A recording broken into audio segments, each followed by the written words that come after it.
देवकी देवी गर्भजननम् आदौ देवकी देवी गर्भजननम् गोपीगृहे वर्धनं गोपीगृहे वर्धनं मायापूतन जीवितापहरणम् गोवर्धनम् उद्धारणम्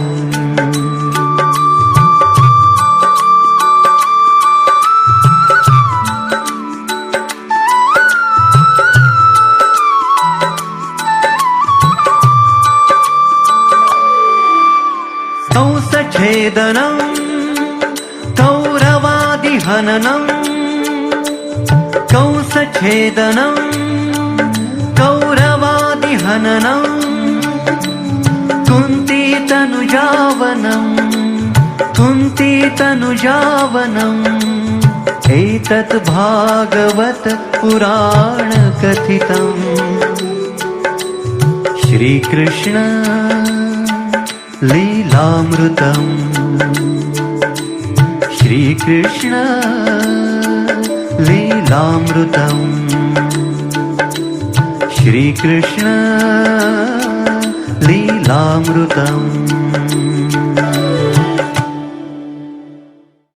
अब मैं भैया कहीं नहीं जाने वाला। अगर भैया तुम्हें बुलाना हो तो भैया तू अपना आप मुझे ले जाना, क्योंकि भूख लगती है प्यास लगती है,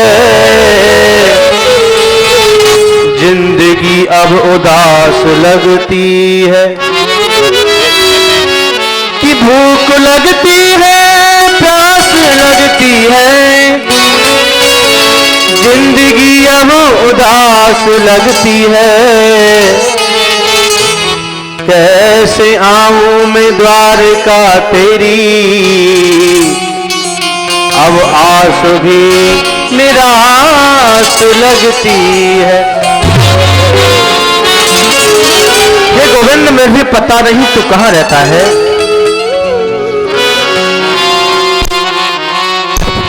मैं कुछ खाता नहीं, कुछ पीता नहीं। अब तो तेरी याद में मेरी जिंदगी निराश लगती है। कहां जाऊं तेरे चरणों को छोड़ के। मन में भावना है लेकिन एक मुश्किल हो गई। किसी ने पता बताया था कि समुद्र को पार करके तुम्हें द्वारका में जाना होगा, तब द्वारका आएगी। जैसे तैसे द्वारका के समीप में जो समुद्र है वहां तो चले गए, लेकिन वो तो समुद्र के बीच में तटस्थ रहते हैं और वहां कैसे जाएं? समुद्र के किनारे पर अपना हाथ का तकिया लगाया और सो गए और कह दिया भैया कृष्ण तेरी गर्ज पड़े तो भैया अपना बुला ले जाओ, अब मेरे बस की तो बात चलना है ना। कृष्ण स्वयं केवट बनकर के आए सज्जनों, केवट बनकर के आए, नौका लेकर के आए और कहा भैया तुम कौन हो, तुम मेरी नौका में बैठोगे तो चलो तुम्हें कहां जाना है। सुदामा ने कहा भैया मैं द्वारकाधीश श्री कृष्ण के पास में जाऊंगा।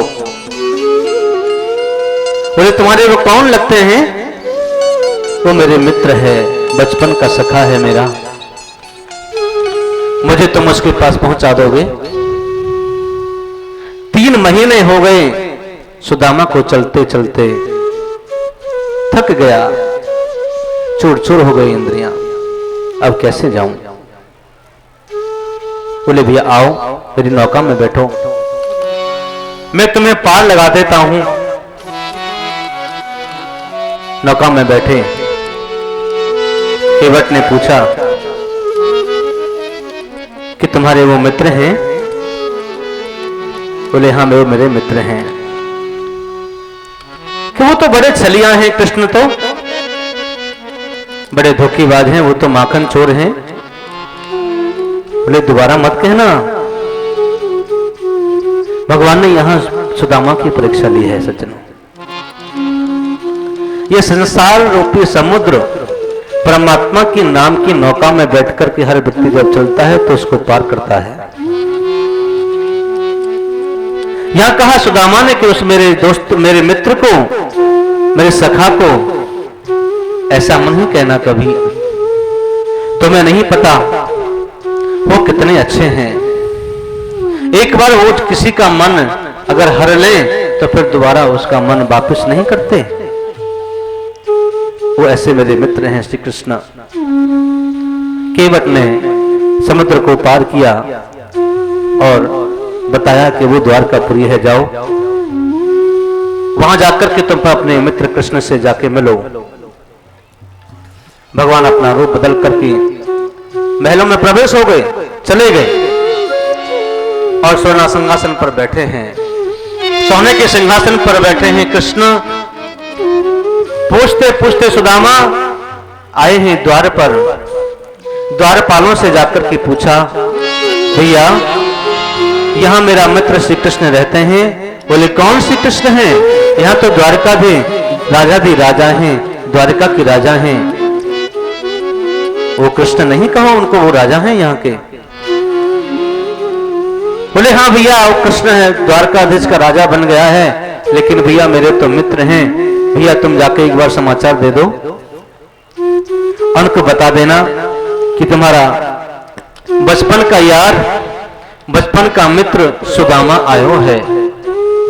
द्वारपालों ने कहा कि ठीक है, जाकर के मैं उनको बोलता हूं, तुम यहीं रहना, यहां से तुम आगे नहीं बढ़ना।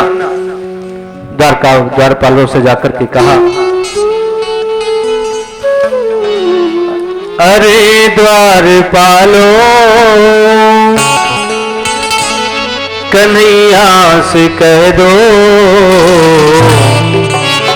इधर पे सुदामा गरीब आ गया है। अरे द्वारपालो कन्हैया से कह दो इधर पे सुदामा गरीब आ गया है।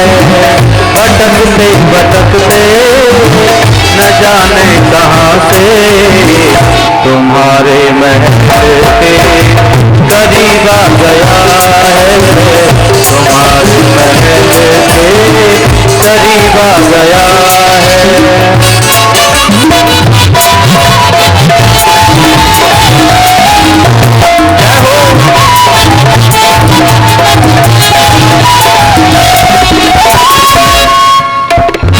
और कहा हे प्रभु ऐसा मित्र है, न सिर पे है पगड़ी न तन पे है जामा, बता दो कन्हैया को नाम है सुदामा। बता दो कन्हैया को नाम है सुदामा। न सिर पे है पगड़ी न तन पे है जामा, बता दो कन्हैया को नाम है सुदामा। न सिर पे है पगड़ी न तन पे है जामा, बता दो कन्हैया को नाम है सुदामा। एक बार मोहन से जाकर ये कह दो मिलने सखावत नसीब आ गया है। सखावत नसीब आ गया है।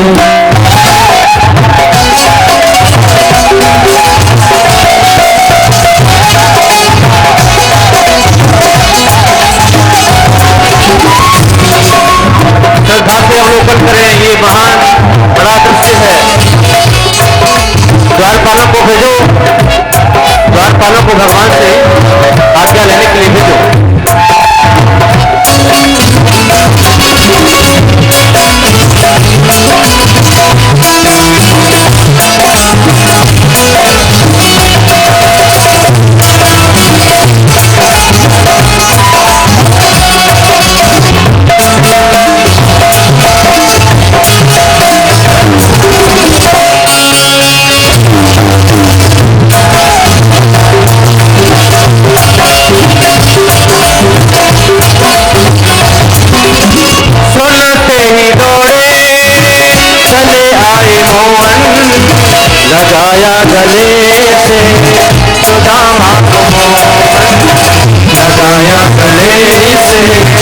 सुदामा को मोहन लगाया गले से सुदामा को मोहन कुसुम तोड़े चले आए मोहन लगाया गले से सुदामा को मोहन तोड़े चले आए मोहन लगाया गले से सुदामा को मोहन लगाया गले से सुदामा को मोहन हुआ रुक्मणी को अचंभाई